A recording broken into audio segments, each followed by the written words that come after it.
I've been replaced by AI as a YouTuber. Look at this thing. They even built a version of me that smiles more than I do. Hello, Internet. I'm the upgrade. Yeah, this is gonna be interesting.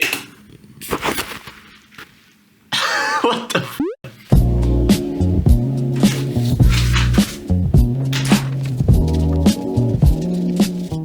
Okay, so here's how YouTube works, right? You have viewers that want to be entertained, and then you have creators that create entertainment. They make videos. YouTube, well, they give that's a really bad drawing, but they give a platform for creators to upload their videos, and they showcase the videos to the viewer. That's great, okay? And they show ads to make money, and they split the profits with the creator. But what if YouTube, with all the knowledge that they have of their viewers, what if they had a technology that could create the perfect video that would retain the attention of the viewer? So now this exists, right? And that means YouTube can actually create these videos. It begs the question, why would YouTube keep using creators like me and maybe you to provide videos and have to split revenue with them if they can just create the perfect video? We're f***ed. So I started making videos around 2 years ago, and it was also around that time that AI really started to boom. So I can't help but feel like I'm in a race against the bots to figure out who gets better at making videos first. In spite of all of this, I think the most important aspect is the reason why I started making these videos and the lack thereof on the AI part. Now, why did I start making these videos? Well, I won't tell you that just yet. Now, the one thing you could say is that, well, AI just isn't that good yet. You know, it's not as good as YouTube videos. And I agree. But this is an AI video of 2 years ago. And this is an AI video of today. Now, if I'm being honest, the quality of what AI can produce isn't what scares me the most. It's the sheer volume that it can produce. Take one of my favorite creators, Casey Neistat, right? His videos are fantastic. They have a ton of creativity, a ton of quality, but his posting schedule, it could use some work. But with AI YouTube, the posting schedule isn't a problem anymore. You can literally just prompt, please make me a documentary about World War II, and this happens. YouTube created a World War II documentary. In 1939, the world plunged into conflict. Blitzkrieg rolled across Europe as nations were drawn into the largest war. So what is YouTube's stance in all of this? Well, I have it written down here, and they say that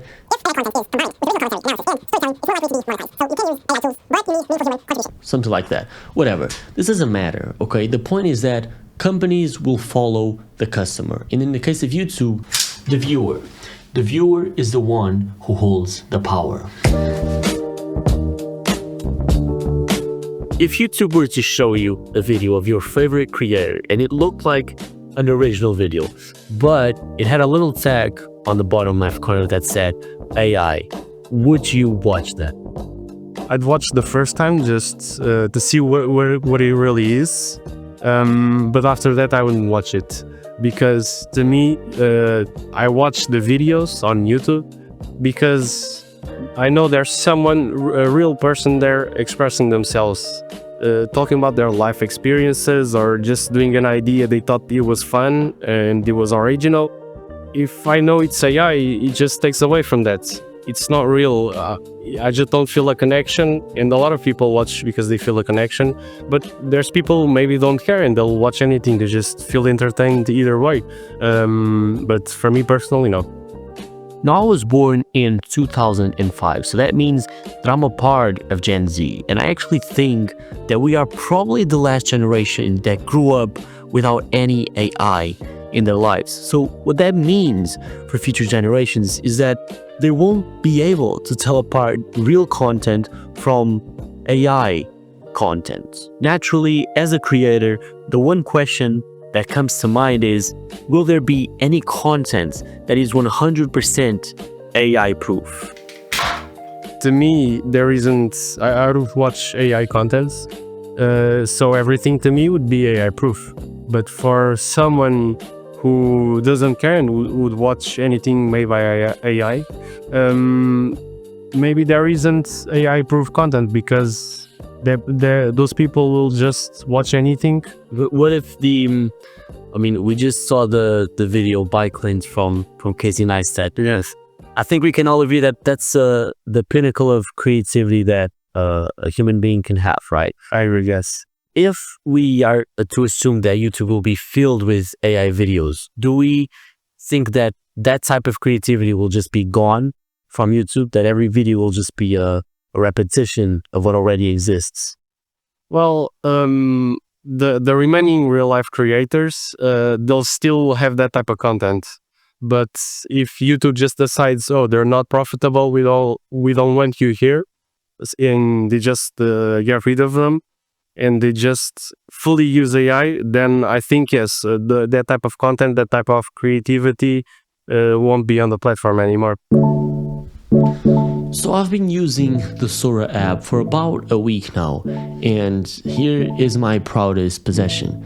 This is me lifting the World Cup trophy for Portugal. Now, the really worrying part about this is that after about 5 minutes of using the app, I just forgot that I was watching AI-generated content, even though I was watching things like dogs running away from the cops or cats ringing on doorbells. And so this poses an interesting question. When people forget that what they're watching is AI, then what? Then what truly separates real content from AI content?